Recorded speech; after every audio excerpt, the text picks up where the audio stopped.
Nhà thông thái, mục sư Christopher đang di chuyển giữa nhà thờ để cầu nguyện cho mọi người. Và rồi những nền móng ở trong đời sống người ta bắt đầu bị sụp đổ. Bởi quyền năng cả trên trời và dưới đất đều thuộc về một danh, đó là danh Chúa Giêsu Christ.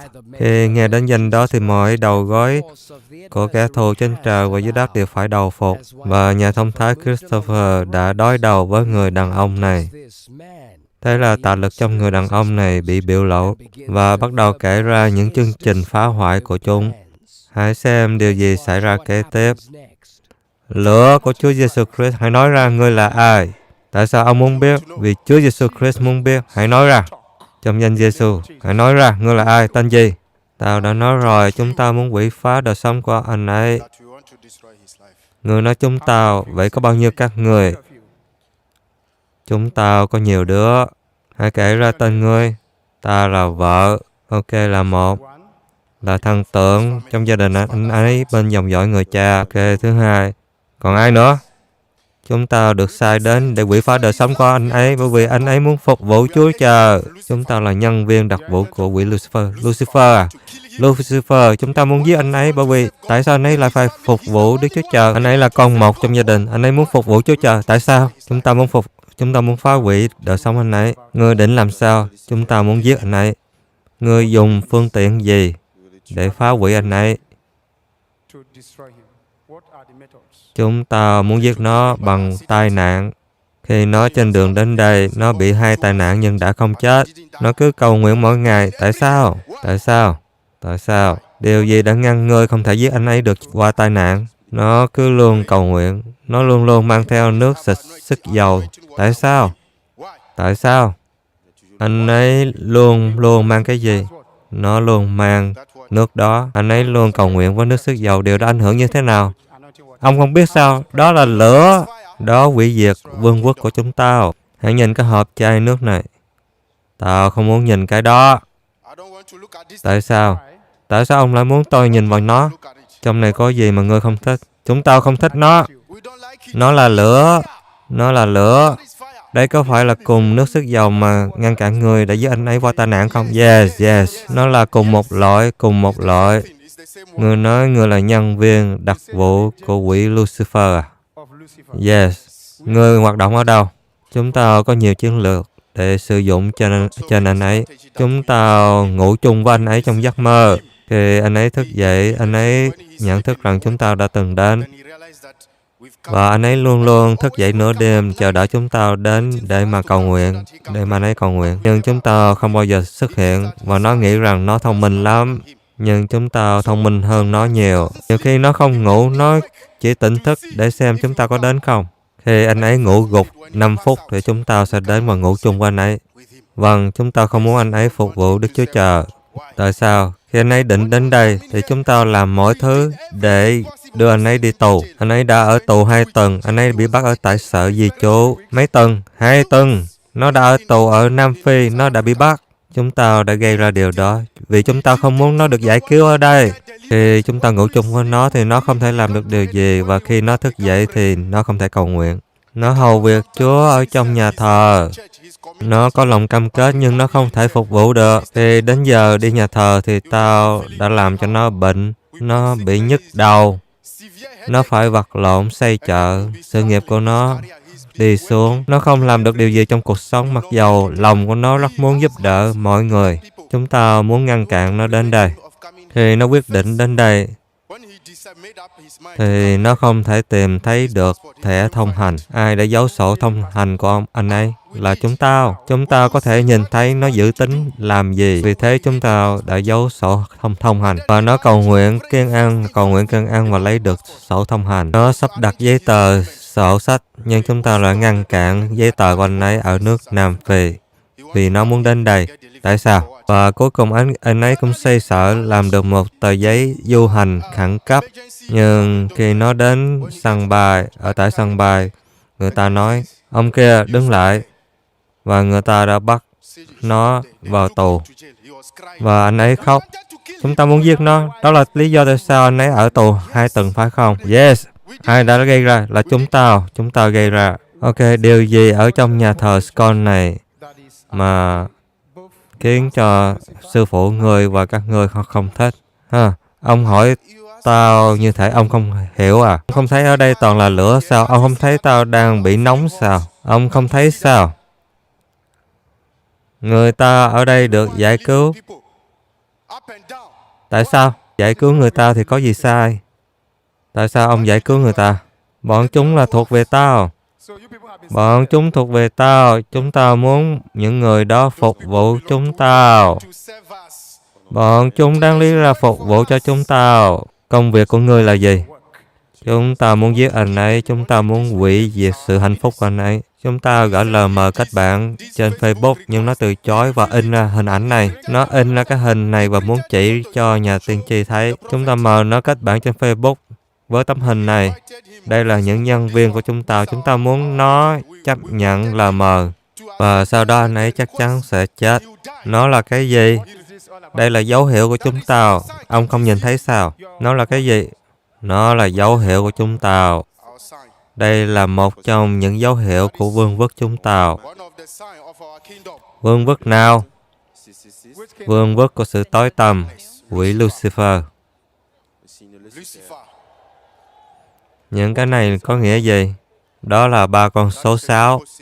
Nó có nghĩa gì? Và ngươi dùng nó như thế nào? Khi chúng ta gửi những bức tranh này đi, và nếu ông nhận nó, thì ông sẽ trở thành thành viên của vương quốc chúng ta. Và chúng ta sẽ bắt đầu liên lạc, nói chuyện với ông. Và khi chúng ta nắm bắt được ông, thì khi chúng ta làm được, thì ông cũng có thể trở thành một trong những thành viên. Và ông sẽ phục vụ chúng ta, và ông cũng có thể đem những người khác về với vương quốc chúng ta. Bất kỳ ai nhìn thấy vật này, thì người đó sẽ ở trong tình trạng rắc rối. Rắc rối gì? Nếu người đó không cẩn thận thì chúng ta đã nắm bắt được linh hồn của anh ấy. Thì sau đó là xong rồi. Anh ấy sẽ làm việc cho chúng ta, cho vương quốc chúng ta. Loại người nào mà các ngươi thường khai tâm, mở lòng? Chúng ta đặc biệt chú tâm vào những người trẻ. Người trẻ à? Vâng, những người đàn ông trẻ và đàn bà trẻ. Tại sao? Bởi vì họ thích Facebook. Cái gì? Thích Facebook. Họ thích Facebook. Vì vậy chúng ta gửi lời mời họ. Có rất nhiều bọn họ đăng ký Facebook và họ có bức hình của mình trên đó. Chúng ta lục lọi tìm kiếm những hình ảnh và những người con cái Chúa, tức là những người được gọi, và chúng ta tấn công chúng. Tấn công thế nào? Đôi khi chúng ta đặt những người nữ của chúng ta để mời họ, và họ trở thành bạn của những người nữ đó. Những người nữ của các ngươi à, họ trông thế nào? Họ là những người nữ trông rất đẹp. Chúng ta có những người nữ và những chàng trai đẹp ở trong vương quốc của chúng ta. Chúng ta sai họ đi để tấn công những người đó. Cho nên nếu ông kết bạn với họ trên Facebook thì ông trong tình trạng rắc rối. Chúng sẽ bắt đầu liên lạc với ông. Ngay cả tên này đây, hắn ta không biết gì, hắn ta bối rối. Ta có số điện thoại của nó và nó không hiểu chúng ta làm sao có được số đó. Ta đã gọi anh ấy nửa đêm và dọa anh ấy sẽ chết và không nhìn thấy được năm 2013. Bởi vì anh ấy quyết định muốn hầu việc Đức Chúa Trời, anh ấy muốn đến hội thánh Scon. Vì vậy chúng ta đã gọi số anh ấy. Ngươi làm sao lấy được số điện thoại của anh ấy? Qua một trong những người nữ của chúng ta.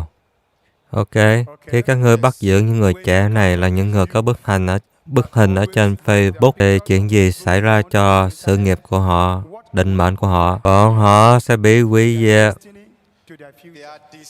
Không có việc gì xảy ra cho họ. Cái tên này đây, trước khi nó đến đây, nó phải bán hết tất cả tài sản của nó. Người ta không trả tiền anh ấy, và có nhiều người hứa giúp trả anh ấy. Để anh ấy, trước khi anh ấy đến đây, và anh ấy phải bán hết tất cả đồ đạc của mình. Anh ấy bán máy vi tính, máy iPad, bán luôn xe hơi mà người ta không trả tiền lại. Và khi anh ấy đến sân bay thì anh ấy lại bị bắt.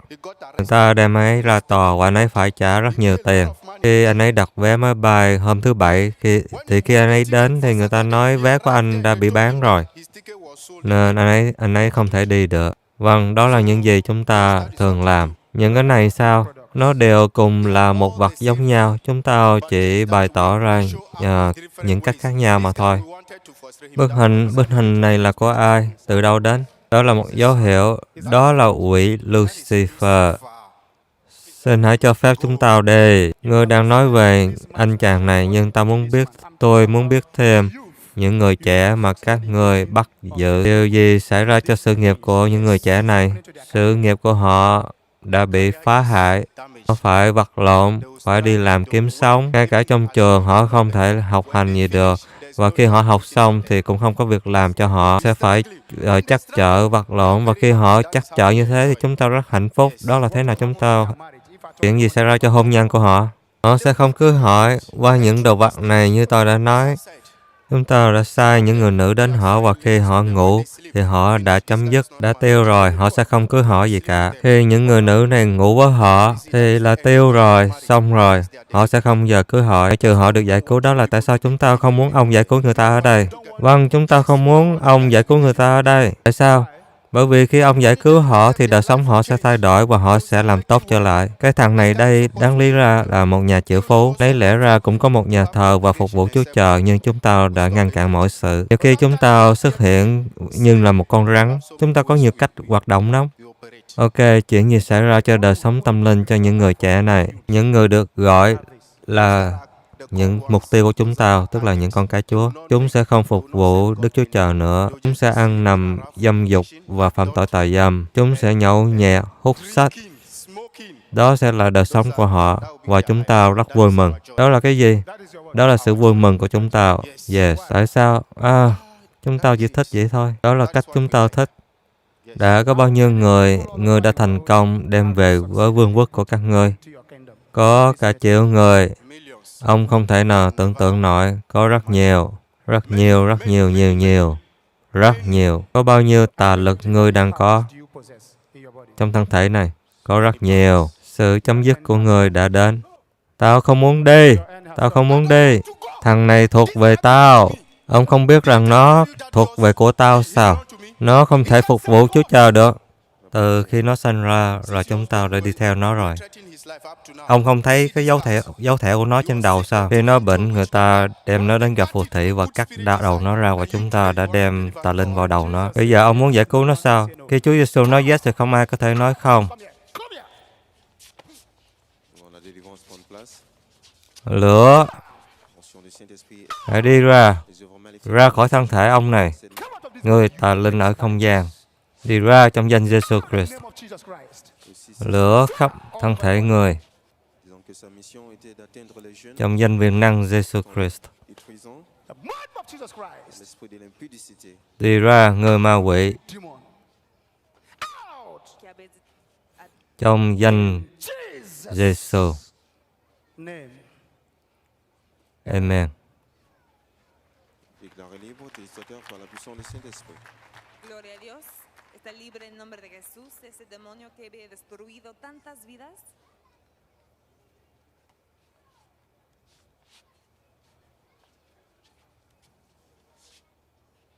Vemos su reacción después de recibir esta liberación en el nombre de Jesús. El demonio usaba fotografías de Satanás a través de Facebook para iniciar a las jóvenes en todo el mundo. Anh có khỏe không? Dạ, tôi khỏe. Cảm ơn. Anh vừa mới đứng lên từ sàn nhà. Vâng, tôi không biết chuyện gì đã xảy ra.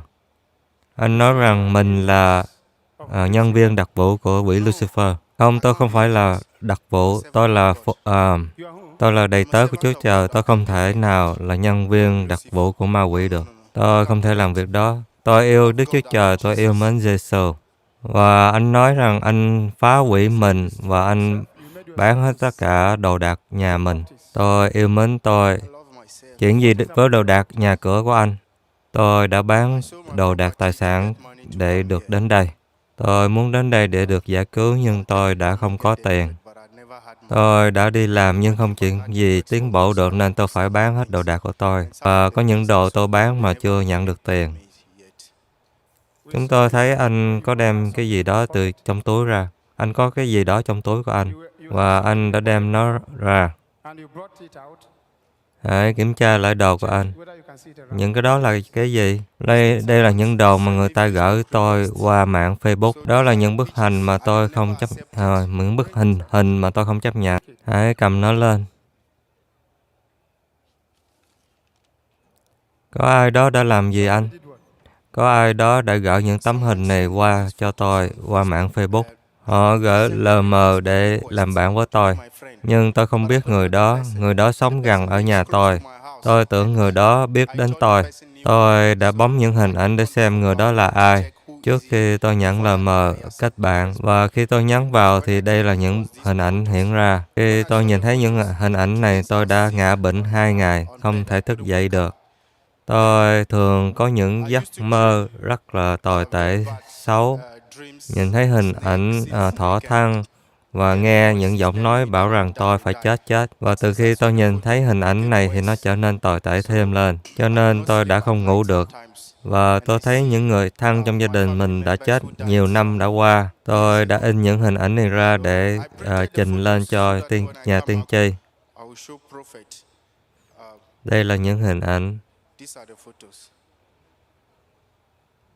Con quỷ mà đã hủy hại, hủy diệt sự nghiệp của anh, đời sống của anh, đã trục xuất ra khỏi người anh. Cảm ơn Chúa Giêsu, anh đã được giải cứu. Cảm ơn Giêsu. Tôi sẽ phục vụ Ngài mãi mãi. Con sẽ hầu việc Chúa mãi mãi. Cảm ơn Giêsu. Gloria a Dios. Hemos visto una liberación poderosa en el nombre de Jesús. Este hombre, el demonio dentro de él usaba esas fotografías de Satanás para iniciar a los jóvenes en todo el mundo a través de Facebook. Emmanuel, Đức Chúa Trời cùng chúng ta. Emmanuel, tên tôi là Fabio. Tôi là công dân nước Ghana, nhưng tôi sống ở nước Nam Phi.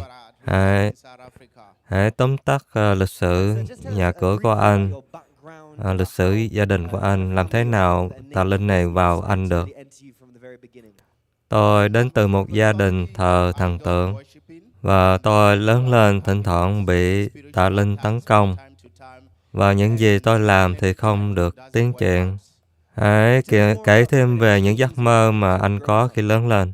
Tôi mơ thấy những con rắn tấn công tôi. Nó hiện lên một cách thực thụ vật lý. Có những khi tôi phải đuổi nó đi trước mặt tôi. Và tôi mơ thấy những người chết. Và thỉnh thoảng ngay cả trong phòng của tôi, không phải là trong giấc mơ, tôi có thể thấy những con nhện rất bự và rồi nó biến mất đi. Đó là những giấc mơ và những sự tấn công mà tôi từng có. Và khi tôi lớn lên thì tôi thường thấy có người phụ nữ làm tình với tôi, mà quỷ phá đời sống của tôi. Khi tôi thức dậy, tôi cảm thấy yếu, mệt mỏi và không thể cầu nguyện được nữa, và không thể làm được điều gì. Hãy cho biết thêm về sự ảnh hưởng thế nào đối với sự nghiệp của anh và sự mong muốn hầu việc Chúa Trời của anh. Còn tôi không thành công những gì tôi làm. Nói về thuộc linh thì tôi rất là đi xuống. Tôi không thể hoàn tất mục đích của mình, và điều này ảnh hưởng đến với tôi rất nhiều. Hãy cho biết về thế nào ma quỷ đã đi vào anh qua trang mạng Facebook. Anh có đã từng sử dụng Facebook qua không? Anh sử dụng nó như thế nào? Vâng, tôi có tài khoản Facebook. Vâng, tôi thường dùng để đăng tải hình ảnh cũng như những lời của Chúa Trời trong Kinh Thánh. Và đang khi trong tiến trình sắp đặt giấy tờ để chuẩn bị đến đây, thì tôi nhận được lời mời kết bạn từ một người mà tôi không biết trên Facebook. Hãy kể thêm nó đến như thế nào. Cũng như những ngày khác, tôi thường lên Facebook để kiểm tra những tin nhắn, và rồi tôi nhận thấy có người gửi lời mời kết bạn. Tôi không biết người đó là ai, nhưng lời mời kết bạn có nói rằng họ sống rất gần ở chỗ nhà thờ của tôi, là nơi có rất nhiều người bạn tôi đang sống. Và tôi tưởng rằng người đó biết tôi. Tôi tưởng rằng đó là một trong những thành viên ở nhà thờ của tôi. Vậy là anh không biết người đó là ai, nhưng anh tưởng rằng người đó là một người mà anh biết. Thì sau đó anh đã làm gì? Trên bức hình có 4 người đang ngồi uống rượu. Và tôi bấm vào bức tranh đó đầu tiên. Cái hình đó là một bức tranh hoạt hình, hoạt cảnh. Không phải là bức hình thật sự, nên tôi không biết mặt mũi ra sao. Và tôi nhấn vào tấm hình đó và những tấm hình khác để tìm xem người đó là ai. Đó là thế nào tôi gặp phải những hình ảnh này. Vào khoảnh khắc mà anh nhìn thấy những hình ảnh này thì chuyện gì xảy ra? Như thể có gì đó nhập vào tôi khi tôi bấm vào những bức hình này.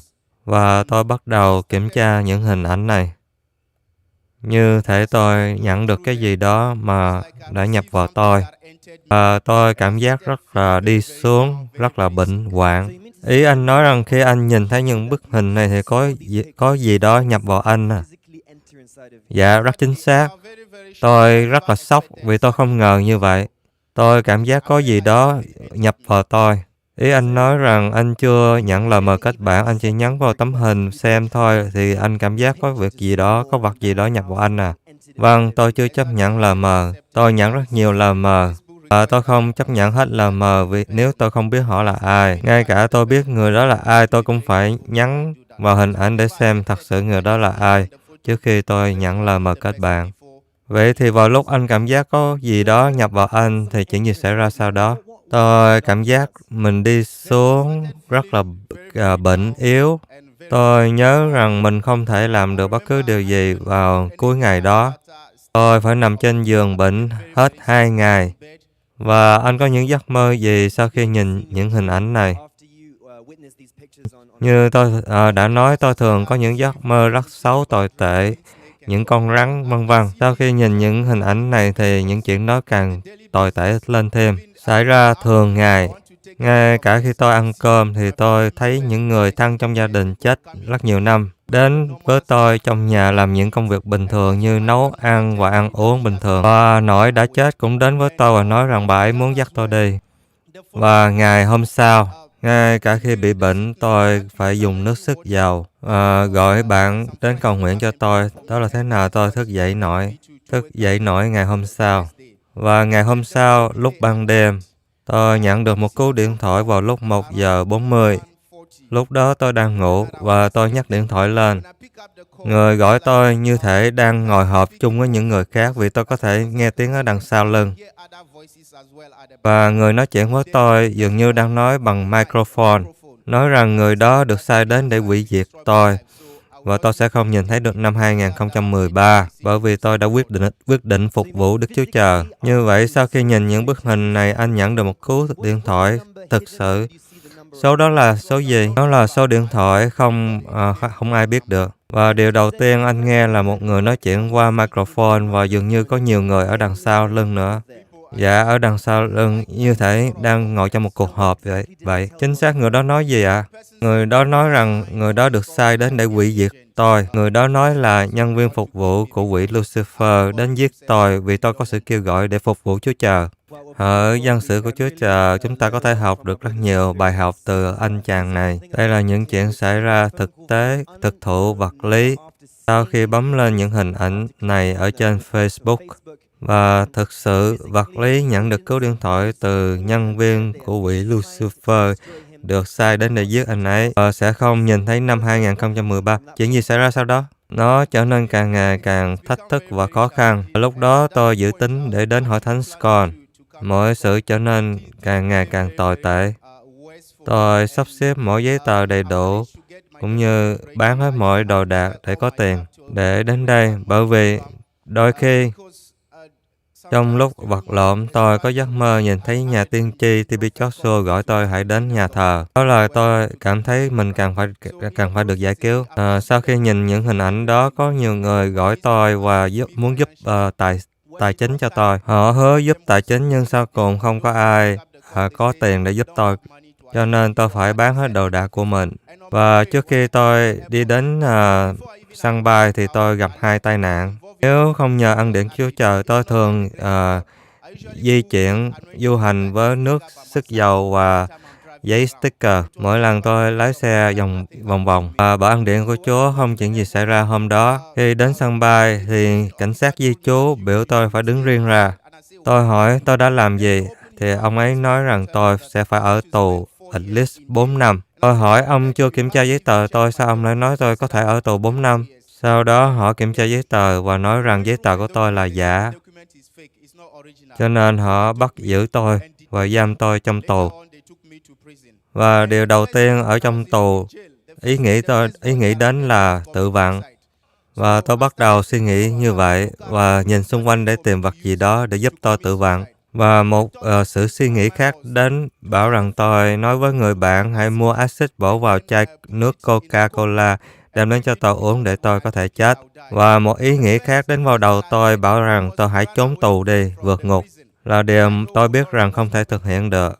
Và có một giọng khác bảo rằng tôi đừng nên làm những chuyện đó. Tôi đã có ý nghĩ muốn tự vặn nhưng không có phương tiện để thực hành điều đó. Và trong lúc đó tôi suy nghĩ đến nhà tiên tri T.B. Joshua đã từng bị bắt vì tội vu khống. Điều đó khích lệ của tôi vì chính nhà tiên tri cũng từng bị vu khống, bị bắt và sau đó nhà tiên tri trở thành người vĩ đại nhất ở trên đất này thì tôi không cần phải tự vặn nữa. Và đó là thế nào những suy nghĩ tự vặn ra khỏi đầu óc của tôi. Anh nói mình nhìn thấy hình ảnh nhà tiên tri T.B. Joshua trong đầu óc mình, giúp anh nhớ lại thế nào nhà tiên tri bị vu khống và bị bắt, và điều đó làm anh mạnh mẽ lên mà không tự vặn nữa ở trong tù, phải không? Dạ phải. Và làm thế nào anh ra tù và đến được hội thánh Scon? Tôi phải gọi một người bạn và người đó đến để nói chuyện với luật sư. Và tôi được đưa ra tòa án, nhưng họ lấy rất nhiều tiền và sau đó tôi được thả ra. Và họ bảo rằng tôi không thể đến nước Nigeria trực tiếp được, nhưng tôi phải trở về quốc gia của tôi là nước Ghana. Và khi tôi về nước Ghana thì tôi đặt vé đi thứ Bảy đến đây. Hành lý của tôi đã bị mất ở tại sân bay, tôi không tìm thấy được. Tôi hỏi hành lý của tôi ở đâu thì họ không tìm ra được. Cho nên tôi phải đợi tuần sau mới đi. Tuần sau tôi trở lại sân bay và họ nói rằng hành lý của tôi cũng không tìm được. Và tôi phải tự đi tìm kiếm hành lý của mình thì thình lình tôi tìm ra được. Và họ cũng nói vé máy bay của tôi đã được giao cho người khác. Thành ra tôi phải đặt vé khác. Cho nên đó là một sự khó khăn từ Ghana để đến đây, Nigeria. Chúng ta đã thấy và hiểu được thế nào quỷ Sa-tan đã ngăn cản anh bằng mọi cách để được đến đây. Và đây là điều mà nhà tiên tri T.B. Joshua từng nói rằng điều sai lầm lớn nhất là ma quỷ đã để các bạn đến đây. Và chúng ta cảm tạ ơn Chúa Trời. Sau tất cả những cản trở, anh ấy đã được đến đây để chia sẻ lời làm chứng. Chuyện gì xảy ra cho anh khi nhà thông thái, mục sư Christopher đặt tay cầu nguyện cho anh? Tôi cảm ơn Chúa Trời về vấn đề đó. Tôi rất là hân hạnh, rất hân hoan. Tôi đã từng mơ thấy nhà thông thái Christopher cầu nguyện giải cứu tôi. Và khi tôi đến hội thánh này thì chính Christopher đã cầu nguyện giải cứu tôi. Anh nói rằng mình đã thấy anh ấy ở trong giấc mơ. Vâng, tôi đã thấy ông ấy trong giấc mơ. Vài tháng trước khi tôi chuẩn bị đến đây, tôi đã từng nói hết tất cả bạn bè của tôi rằng tôi nhìn thấy Christopher cầu nguyện giải cứu tôi trong giấc mơ. Và điều đó thật sự xảy ra khi tôi đến đây. Khi ông ấy đụng chạm tôi có cảm giác có lửa, và ngay cả trước khi ông ấy bước ra để cầu nguyện cho mọi người, khi ông ấy đang giảng dạy thì tôi cảm giác lửa khắp nơi xung quanh tôi. Lửa đến từ ở dưới đất và tràn vào chân tôi và lên thân thể tôi. Tôi không cảm giác thoải mái. Tôi rất ngạc nhiên, ngay cả khi ông ấy đang giảng thì lửa đã đến khắp người tôi. Và khi ông Christopher cầu nguyện cho tôi thì tôi cảm thấy sức nóng, và lúc đó quỷ bắt đầu lộ ra và tôi chỉ nhớ đến đó thôi. Tôi cảm ơn Chúa Trời về sự giải cứu. Hãy vỗ tay cho Chúa Giêsu cho chúng ta. Và sau khi được giải cứu, chuyện gì xảy ra? Sau giải cứu, tôi ngủ rất bình an, tôi cảm giác rất nhẹ nhõm. Tôi rất là hạnh phúc bây giờ. Tôi biết rằng mọi vật cản trở, ngăn cản trong đời sống tôi đã được tháo gỡ. Nhưng có một điều làm tôi ngạc nhiên nhiều nhất. Hôm thứ Hai, tôi được gọi trở lại đây để làm chứng lại. Vì thế, tôi phải lên Facebook để viết xuống lại cái tên người đã gửi lời mời kết bạn và ngày tháng mà người đó gửi cho tôi. Nhưng tôi vô cùng kinh ngạc khi Facebook đó không còn nữa. Lời mời Facebook đó không còn nữa. Hãy vỗ tay cho Chúa Giêsu của chúng ta. Anh nói rằng những hình ảnh mà gửi kèm theo lời mời kết bạn trên Facebook bây giờ đã biến mất. Sau khi được giải cứu dạ. Đúng ra nó không thể nào biến mất được, nhưng tôi không hiểu vì sao nó lại biến mất. Tôi có nhiều những lời mời kết bạn trên Facebook mà tôi chưa bao giờ chấp nhận thì vẫn còn ở đó, chưa bị xóa. Nhưng riêng về tài khoản của người này thì tôi không thể tìm thấy được. Hình ảnh cũng không tìm thấy được. Tôi vô cùng kinh ngạc, tôi phải gọi những người bạn đến để làm chứng cho tôi. Ngay cả sau ngày hôm nay, có điều gì đó đang xảy ra trong thế giới tâm linh. Và đây là một phép lạ về tâm linh. Tôi cảm tạ ơn Chúa Trời. Và tôi sẽ không bao giờ trở về đời sống cũ nữa. Mọi vinh hiển thuộc về Đức Chúa Trời. Bây giờ anh ngủ như thế nào? Tôi biết trước đó anh thường bị hành hạ trong giấc ngủ. Tôi vẫn chưa bao giờ nhận được cú điện thoại nào. Không bao giờ có những giấc mơ tồi tệ, bị ác mộng. Những giấc mơ tôi có bây giờ là những điều gì đó Chúa Trời đang sẵn sàng cho tôi. Và về kinh doanh của tôi, ngay từng đầu tiên kinh doanh của tôi làm rất tốt. Trước đó nhiều người gọi tôi không muốn làm ăn chung với tôi, nhưng bây giờ những người đó gọi tôi trở lại và muốn làm ăn chung với tôi. Tôi cảm ơn Trời về điều đó. Ý anh nói rằng sau khi được giải cứu thì nhiều người gọi muốn làm ăn với anh à? Dạ, tôi được giải cứu hôm Chủ nhật và sau ngày thứ hai thì người ta bắt đầu gọi tôi. Ngay cả khi tôi không còn ở Nam Phi nữa, người ta vẫn tìm đến tôi và muốn làm ăn chung với tôi, hợp tác làm ăn. Và còn có điều gì có thể nói được nữa, chỉ cảm ơn Chúa Trời, Chúa Giêsu. Bây giờ anh đang trong vị trí có thể khuyên dạy người ta. Anh có thể nói điều gì đặc biệt cho những người giới trẻ, những người đang xem màn ảnh Emmanuel này? Anh muốn nói gì về sự nguy hiểm của mạng lưới Internet cũng như Facebook? Lời khuyên của tôi cho người ta, và đặc biệt là người trẻ, vì tôi biết họ bỏ nhiều thời gian trên Facebook. Họ thức dậy bằng Facebook và đi ngủ bằng Facebook, thay vì thức dậy bằng cầu nguyện và đi ngủ bằng cầu nguyện. Nhưng thay vào đó họ thức dậy bằng Facebook và đi ngủ bằng Facebook. Tôi muốn nói rằng Facebook không quan trọng cho đời sống của họ. Facebook không giúp họ đạt được mục đích trong cuộc sống, không giúp thành công trong cuộc sống. Facebook không giúp tốt trong việc học hành, nhưng thay vào đó nó sẽ làm mình đi xuống. Cho nên lời khuyên cá nhân riêng của tôi là Facebook không quan trọng. Đừng mở Facebook. Nếu bạn không mở Facebook của nhà tiên tri T.B. Joshua và Emmanuel, thì bạn không cần phải mở những Facebook. Một lần nữa, hãy vỗ tay cho Chúa Giêsu Christ của chúng ta. Chúng ta cùng vui mừng với người anh em này của chúng ta. Chúng ta cảm ơn Trời về những gì Ngài đã làm trong đời sống của anh ấy, đã giải cứu anh cho được tự do khỏi những tà lực ma quỷ. Và chúng tôi tin rằng mọi người khắp nơi trên thế giới sẽ học được những bài học từ nơi anh. Tôi muốn khích lệ người anh em rằng điều tốt nhất vẫn chưa đến. Hãy để lời Chúa Trời làm tiêu chuẩn trong đời sống của anh, và tin rằng anh sẽ trở lại để có nhiều thêm lời làm chứng. Cảm ơn rất nhiều. Nhà tiên tri đã nói rằng nếu bất cứ ai ở nhà muốn mở tài khoản Facebook, thì người đó nên đầu tiên là mở Facebook của ông ấy và cầu nguyện chung với ông ấy trước khi mở những tài khoản khác. Nếu bạn muốn duy trì tài khoản Facebook thì bạn đầu tiên nên đến với Facebook của ông ấy và cầu nguyện chung với ông ấy trước khi mình kiểm tra Facebook. Và ngay cả trang mạng Internet nó ảnh hưởng rất nhiều người. Tôi biết nhiều người đã bị tiêu hủy bởi nó. Mọi sự đều bắt đầu bằng Facebook, bằng lời mời kết bạn, rồi bắt đầu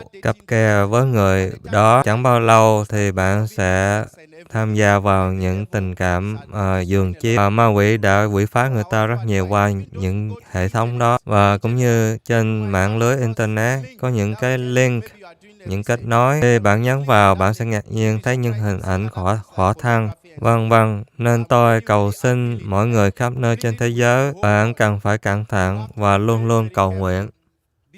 Khi bạn đi lên trang mạng cũng như lên Facebook, và có những trang mạng lưới mà người ta bắt đầu thực hành rất nhiều. Đó là những trang mạng cặp kè, hò hẹn. Đó là cách mà ma quỷ tiêu hủy người ta. Mình có thể thấy chúng quảng cáo. Người ta sẽ quảng cáo rằng nếu anh chị muốn có bạn trai bạn gái thì hãy lên mạng lưới này. Và đây là cách mà ma quỷ sẽ tiêu diệt đời sống các bạn. Nên tôi cầu xin mọi người khắp thế giới. Kinh Thánh chép, cả nhân loại đều đã phạm tội và tiền công của tội lỗi là sự chết. Những kẻ có tội không thể sống trong sự hiện diện của Đấng tạo hóa.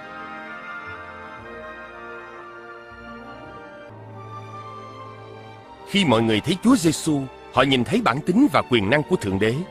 Chúa Giêsu chữa lành bệnh cho mọi người và tha thứ tội lỗi cho họ. Ngài hứa với họ về một nơi ở trong vương quốc đời đời của Ngài. Chúa Giêsu đã hy sinh sự sống của Ngài và nhận hình phạt thay cho cả nhân loại. Sau đó Ngài đã sống lại. Điều này cho thấy rằng Ngài đã đắc thắng quyền lực của sự chết.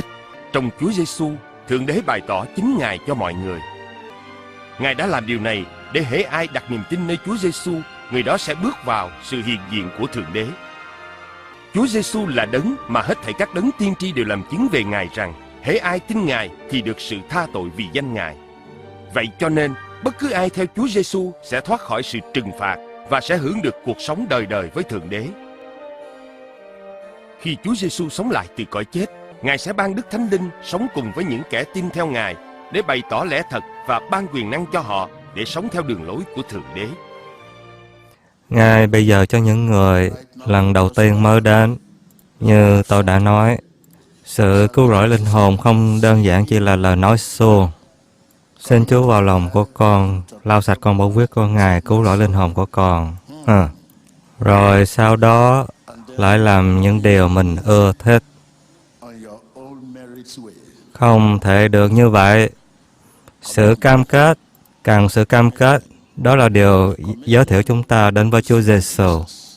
Rồi thì bạn mới trở thành tài sản của Chúa Giêsu, dân sự của Ngài. Hallelujah. Ngài bây giờ hãy để Thánh Linh của Đức Chúa Trời cư ngụ ở bên trong lòng của các bạn.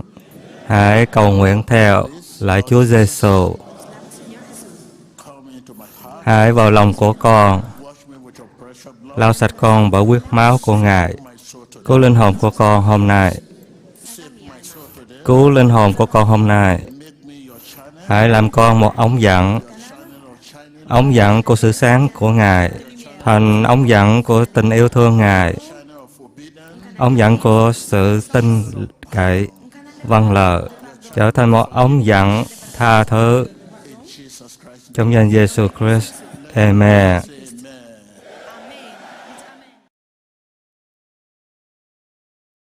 Sau đó, bạn hãy tìm đến một hội thánh nơi có lời Kinh Thánh giảng dạy và nơi có tình yêu thương thực hành với lời dạy. Vì bạn không thể lớn lên một mình, bạn cần mọi người xung quanh.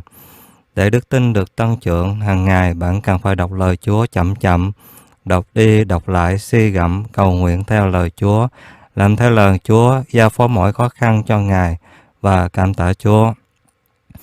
Cầu nguyện thầm trong lòng 24 giờ trên 7 ngày, xin Chúa cắt khỏi con nhiều hơn và cho con Chúa nhiều hơn.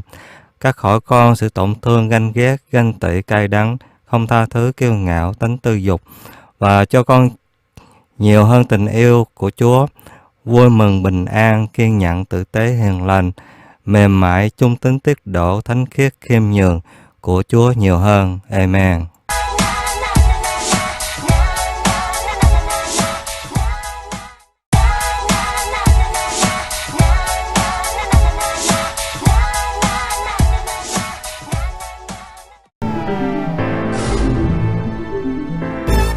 Wise man Christopher moves throughout the congregation ministering prayer in the name of Jesus Christ. As he does so, the foundations of the problems in the lives of the people begin to crumble. All power in heaven and on earth has been invested in that name, Jesus Christ. At the mention of the name Jesus Christ, every force of the adversary has to bow. As wise man Christopher moved along one of the rows, he encounters this man, and the evil spirit is exposed and begins to verbalize its destructive plans. Let's watch what happens next. Fire in the name of Jesus Christ. Pick out, who are you? Why do you want to know? Jesus wants talk in the name of Jesus. Who are you? I told you that we want to destroy his life. How many of you? You said we. How many of you? We are many.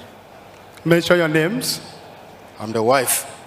She's a family. One, Idol from his family, his father's side. De la famille. two. Who else? We've been sent to destroy his life. We want to serve God. We are agent of Lucifer. You are agent of who? Lucifer, we want to kill him. On le tue. Why does he want to serve God? In his family, he's the only one. He wants to serve God. Why? Why? We want to destroy his life. How do you want to go about it? Nous sommes les agents de We Lucifer. want to kill him. What means Nous voulons le tuer. have you chosen to destroy him? What are the methods? We wanted to kill him by accident. When he was coming here, he was involved in 2 accidents, but he didn't die. He will be praying every day. Why? Why? What Why? stopped you from killing him through accident? Expliquez qu'il a échappé He's à been des praying. accidents. He always have anointing water with him. Why? Il a toujours le Why? d'onction avec lui. He always has what? That water. How does prayer affect you? You say you've been praying with anointing water. How does prayer? Don't you know that is fire? Destroy our kingdom. Look at this.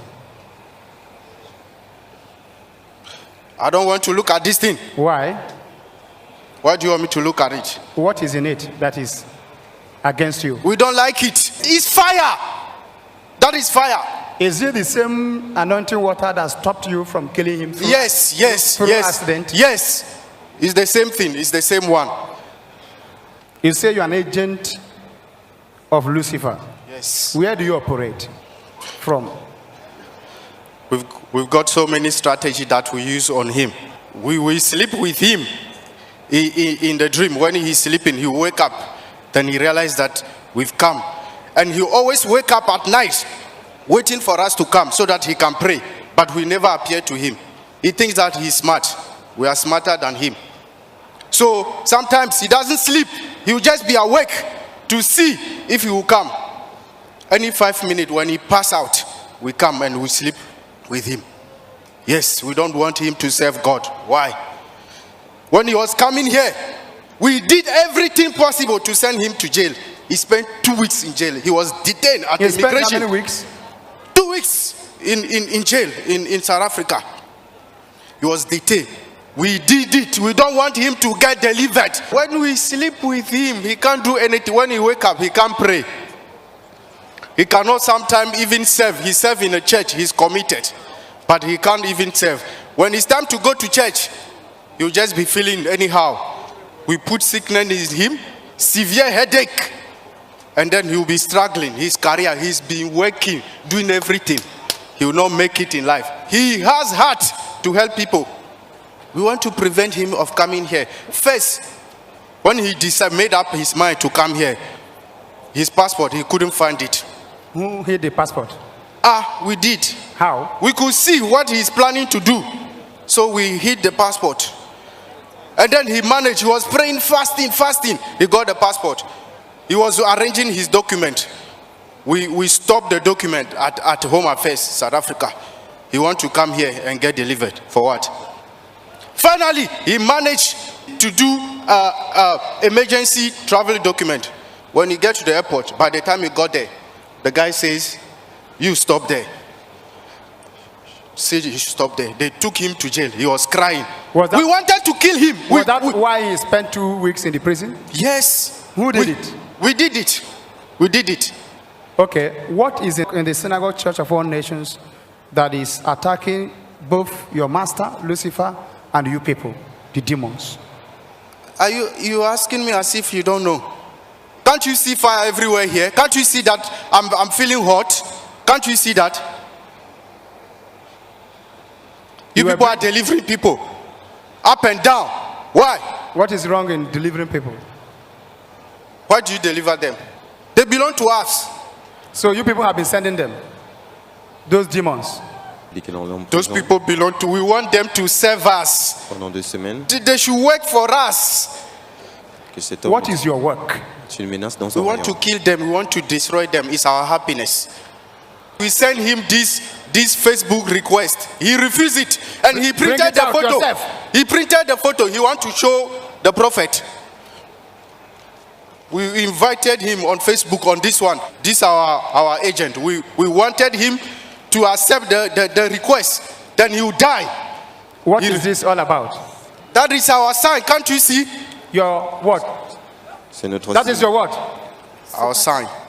C'est notre signe. That is On se one of the signs of our kingdom. le marque de la bête.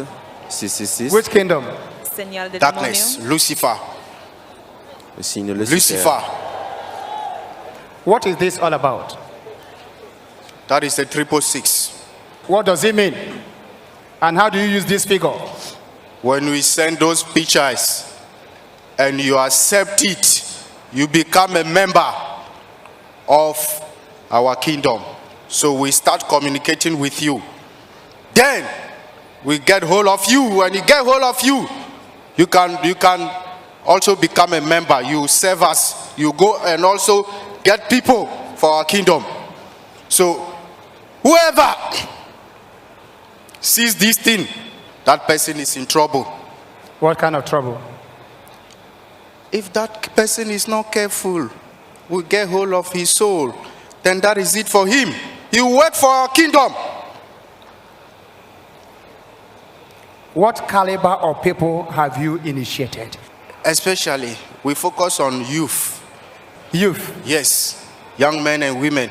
Why do you choose to focus They like on Facebook. youth? They like what? Facebook. They like Facebook. So we invite them different ways. We get hold of them through that. A lot of them, they register on Facebook. So they have their photos there. We go through them. And those that are the called ones, we attack them. How do you attack them? Sometimes we place our ladies to invite them. They become friends with them. Then You they place start. your ladies. Yes, What kind of lady? Ugly? How? they are beautiful. Beautiful ones.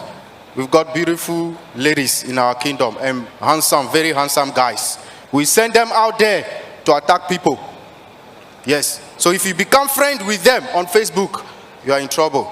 They communicate with you. Even this guy, he doesn't know. He's been confused. We got his number. He doesn't know where we got his number from. And we call him at night. We threaten him. We told him that he's going to die. He will not see 2013 because he made up his mind that he will only serve God. He wanted to come to synagogue.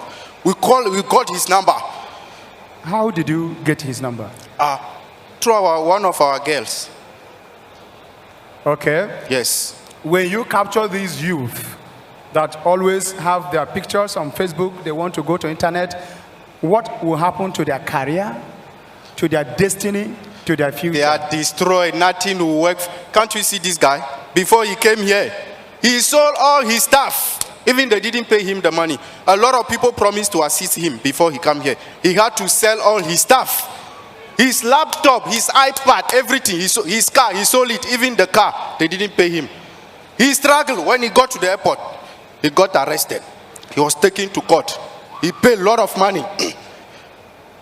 When he booked the ticket for Saturday, he arrived there. They told him that his ticket was sold again. He couldn't. So, yes, that is what we do. Look at these products. They are all the same thing, but just that we show up in different ways. This guy, we wanted to frustrate him. That's why we Look at sent the him. pictures. Whose pictures are these? And from where? That is a sign. A That sign is- of what? That is Lucifer. Please allow me to go.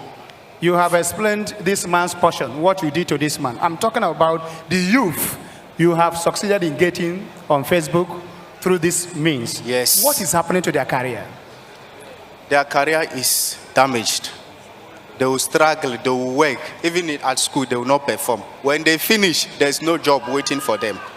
Yes, then they will be struggling. When they struggle, we are very happy. That is how we enjoy. Yes. What will happen to their marriage? If at all they want to get married, what will happen to it? They will not get married. And through these things, as I said, some of them, we assign ladies to them. When they sleep, finish. This guy is not married. When they do what? When they sleep with them, What will happen to them? then that is it. That is the end. They will not get married unless they are delivered. That's why we don't want you people to be delivering people here. We That don't is want why them you to don't get- want... Yes, we don't want you guys to be delivering them. Why? When you deliver them, their life will change. They will start making well. This guy is supposed to be a millionaire. He was supposed to have congregation and serve God. We stop everything. Sometimes we appear to him, snake. We have so many ways we operate.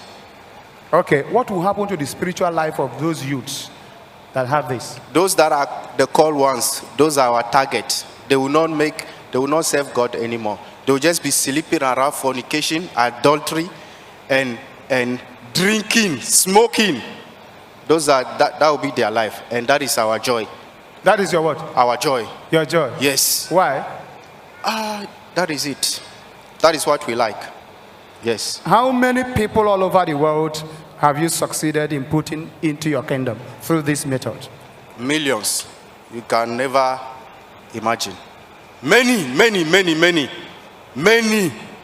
How many demonic powers do you possess in your body? So many powers. Your end has come. Your end has come. I don't want to go. This guy belonged to me. Didn't I tell you that he belonged to me? He can't serve God. Va partir. Since he was born, we were threatening his life up to now. You see this cat? He was sick. They took him to a witch doctor. Once they cut it, we put spirit inside. And you today, you want to deliver him for what? When Jesus says yes, no one can say no. Out! Come here. Come here. Devant la délivrance prendre place. Fire! Mention du Saint-Esprit. Out! Les œuvres maléfiques dans la vie de ce jeune homme avec cette Come out of this body, you principalities. marque de la bête. Out in the name of Jesus Christ. Le 666. Fire! All over your body. Disant que sa mission était d'atteindre les jeunes tout en les détruisant. The might of Jesus Christ. L'esprit de l'impudicité. Out, you demon. Out. que habéis In Jesus' name. Amen. Déclaré libre, utilisateur par la puissance du Saint-Esprit. Gloria a Dios. Está libre en nombre de Jesús, ese demonio que había destruido tantas vidas.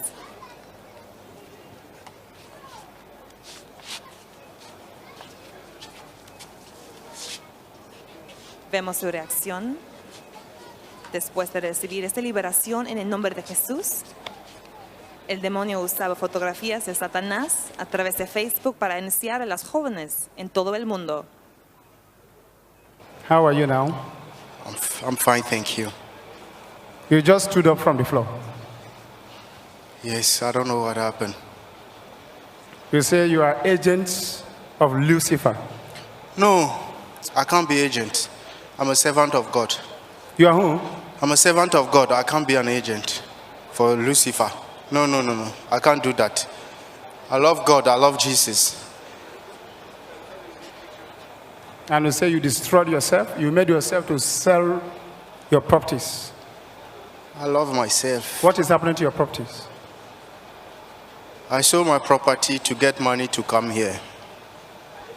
I wanted to come and get delivered, but I never had money. I've been working, but nothing works for me, so I had to sell my things. And some of the things I sold them, they never even paid me yet. We saw you when you brought out something from your pocket. You had something in your pocket before, and you brought it out. Check whether you can see it around. What is this? This thing, someone sent me Facebook request. So those are the pictures. I did never accept it. Bring it, sir. Pick it.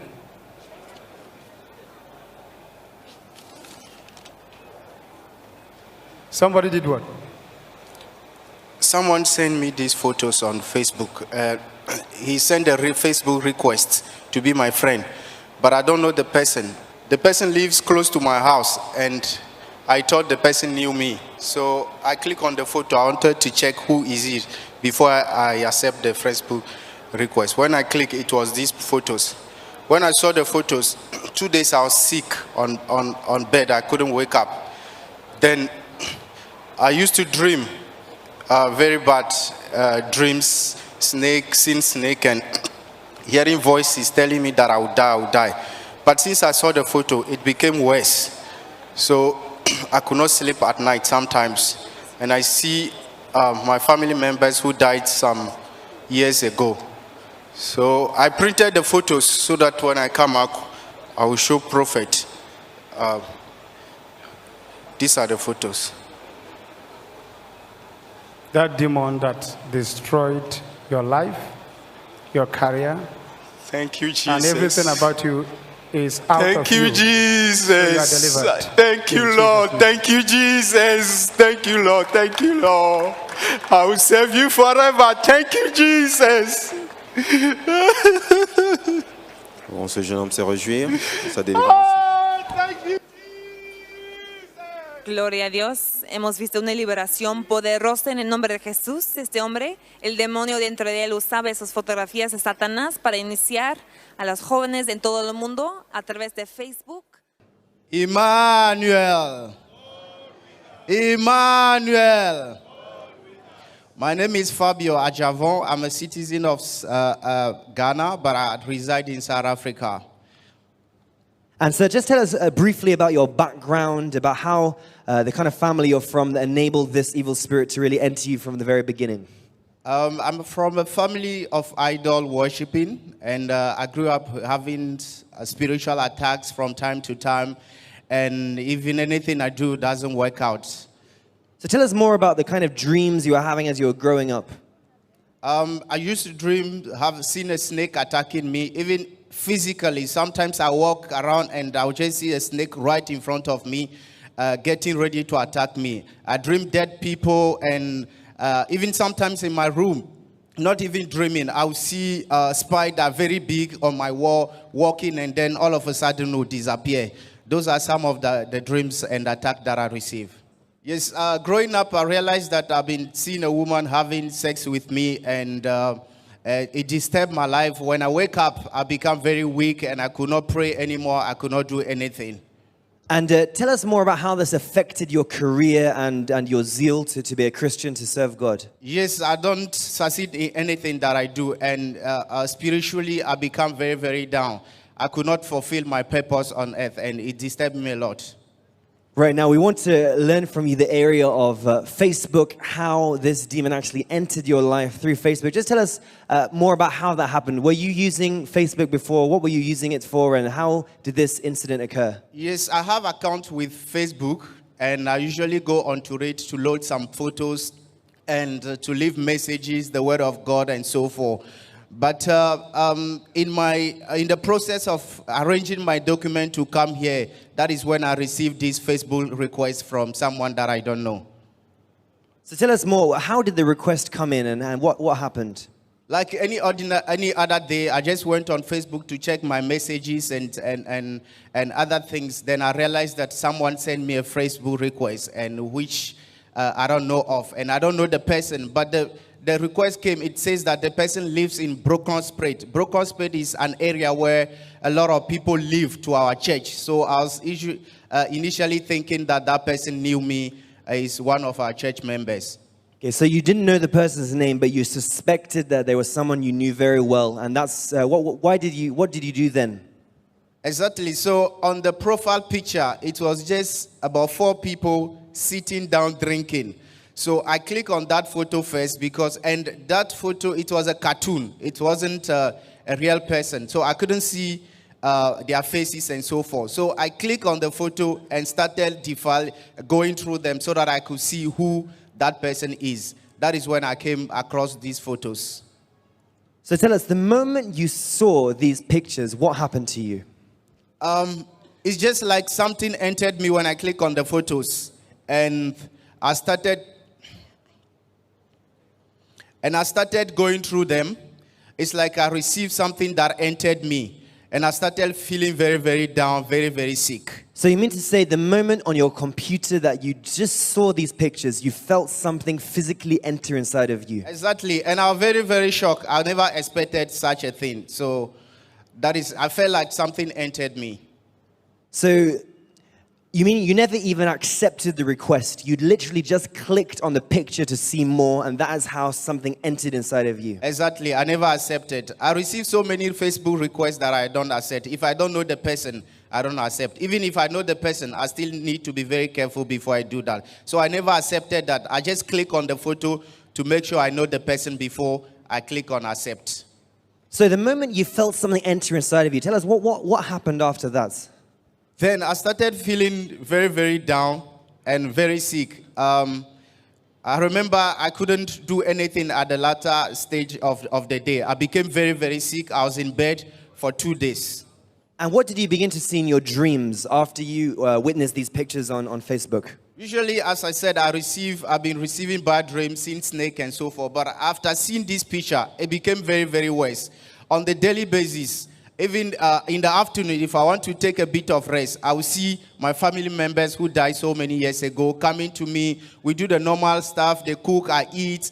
And I saw my grandmother telling me that she has come to take me away. And after that as well, the following night, even during the sickness, I had to use anointing water, calling on for some friends to come and pray for me. And that is what helped me to wake up the next day. And then the following day at night, I received a phone call around 1:40 in the night. I was asleep then. When I pick up the call, it's like the person speaking was like a conference. I could hear other voices as well at the background. Then the person was speaking from a microphone, saying that they've been assigned to destroy my life. So I will not see 2013. Isn't that I've made my decision to serve God? So you mean physically, after you saw these pictures, you received a phone call? Was the number hidden, or did you see the number of the call? It was an unknown number. I couldn't recall. It came unknown number. And you said the first thing you heard was like someone speaking into a microphone, that there were many, many people there. People at the background. It's like a sort of conference. And what exactly did they tell you on the phone? The person said they've been assigned to destroy my life. They are agents of Lucifer. So they want to kill me because I have a calling to serve God, and they don't want that. Well, people of God, we can really learn a lot from our brother's experience. This is a physical thing that happened to him. He received a phone call from an unknown number after seeing these pictures, after clicking on the request of Facebook, and physically agents of Lucifer called him and said they had been assigned to destroy him, and he would not see 2013. So tell us, brother, what happened from that point on? It's become very, very challenging. And at that point, I was actually planning to come to Scotland. Things became very, very worse for me. And I managed to get my document ready. I had to sell all my stuff to raise that money to come. Because sometimes during my struggle, I had a dream, seeing prophet calling me to come to synagogue. That is where I need to get my deliverance. So in the process, after seeing the photos, everything, people promised to assist me financially. When it was time, none of them was picking up their call. Those who pick up the call, they say they don't have money to assist me. So I had to sell everything. And on my way, when I got to the airport, before I left, I was involved in 2 serious accidents. If not by the grace of God, I usually move with anointing water and sticker by my side anytime I'm driving around. It was just by the grace of God that nothing happened to me.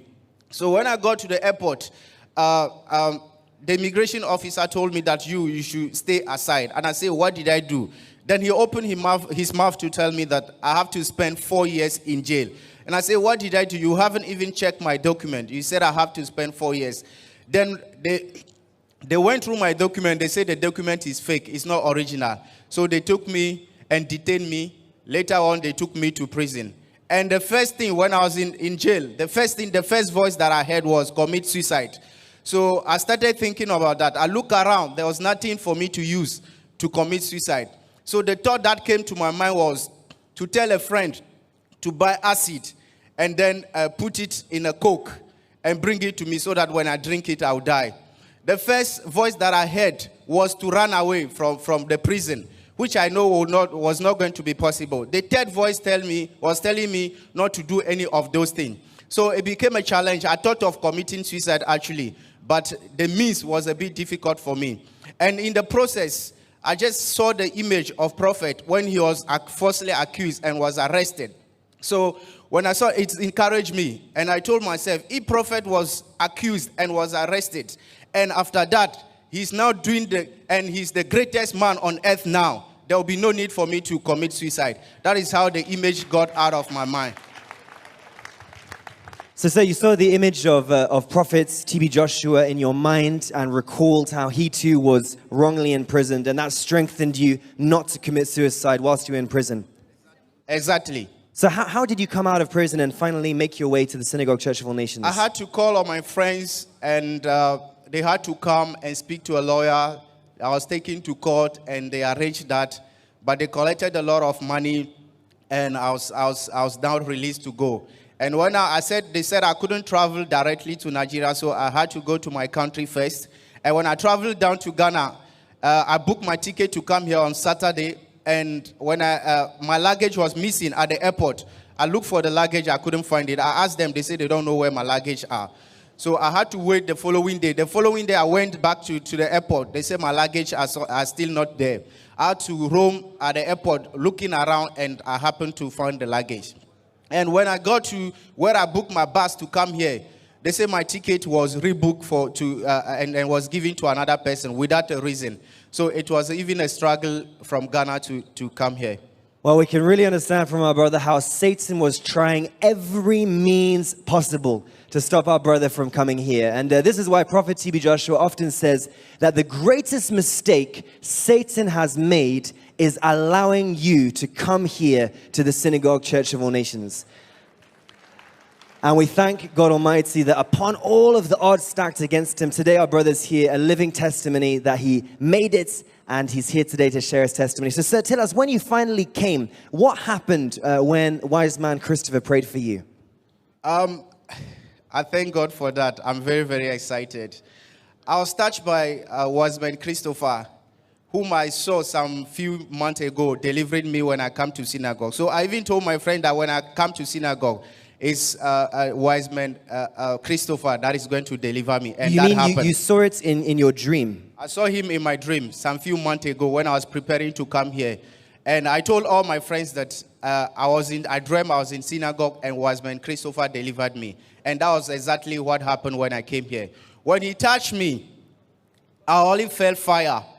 Even before the wise man came out and started praying for people, when prophet came, Papa came, while he was preaching, it was fire all over my body. The fire was coming from the ground and entering my leg and climbing my body. I could not feel very, very comfortable. It was surprising to me. I couldn't believe that while the man of God was preaching, I was feeling fire.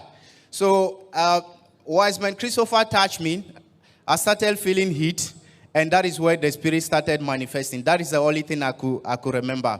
But I thank God for my deliverance. Well, let's put our hands together for Jesus Christ. And sir, tell us, after your deliverance, what happened?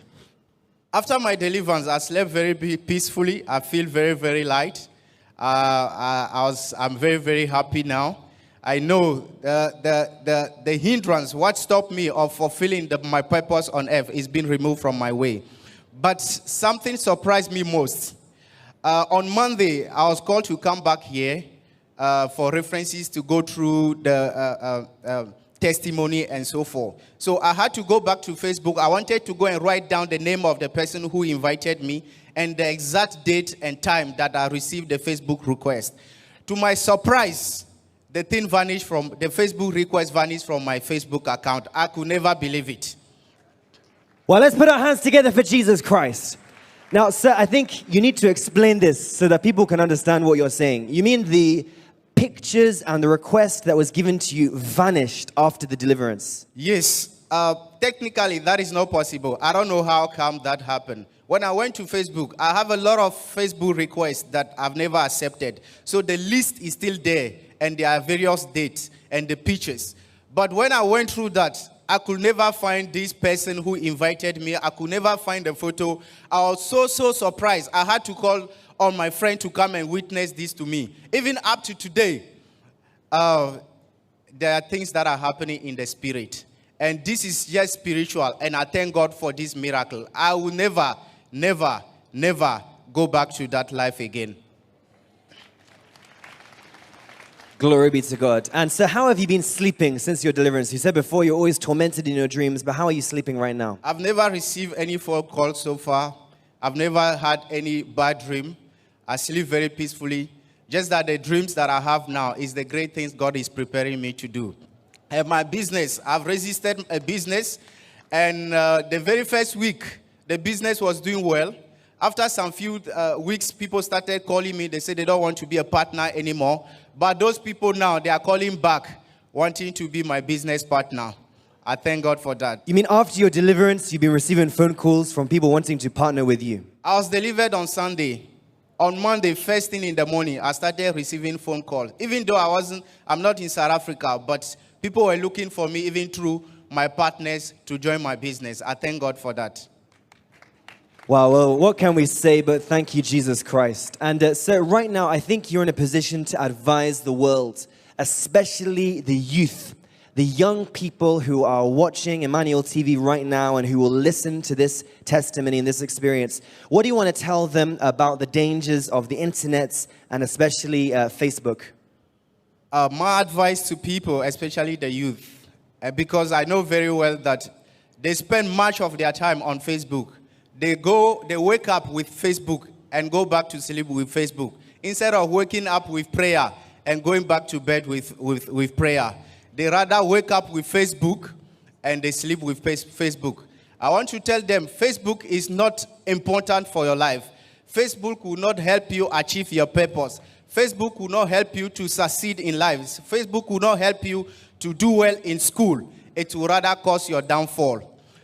So, my advice personally is to tell everybody Facebook is not important. Don't do Facebook. If you not only go and follow Prophet and Emmanuel TV on Facebook, there is no need for you to go to Facebook at the first place.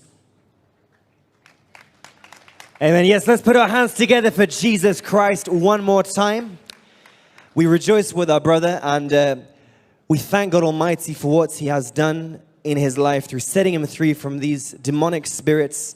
And we believe that youth around the world and people present here have taken their lesson from this experience in life. So we just want to encourage you, brother, the best is yet to come. Continue to make the Word of God the standard for your life. And we believe you'll be back here with more wonderful testimonies in Jesus' name. Thank you very much. Prophet said, he advised some time ago, if anybody at all want to open a Facebook account, the person should first of all go onto his page and pray together with him before the person can open his Facebook. And those who have Facebook, if you still want to maintain your Facebook account, Prophet said you should first of all go onto his page and pray with him before you go and check your Facebook. And internet is affecting a lot of people. I've known people that are destroyed through Facebook. It all starts with Facebook requests, friendship. By the time you realize you start dating the person, by the time you realize you start involving in sex and everything, and the devil is destroying a lot of people through that. So I want to advise, even those who go to internet in general, you might come across a link that will tell you maybe you are doing a research, and when you click on that link, you'll be surprised to see other things like pornography and so forth. I'm really, really appealing and pleading with the whole world. You have to be very, very careful. Be prayerful when you go on the internet and after internet and Facebook. And even there's something that people are doing. It's like a style that everybody is doing now. Those website dating is something that the devil is using to destroy his people. And you see, they do advert everywhere, even on posts. You see people saying, if you want to date, you have to have a boyfriend, a girlfriend. You should go onto this website. I'm appealing to you. Your life will be destroyed. Thank you very much.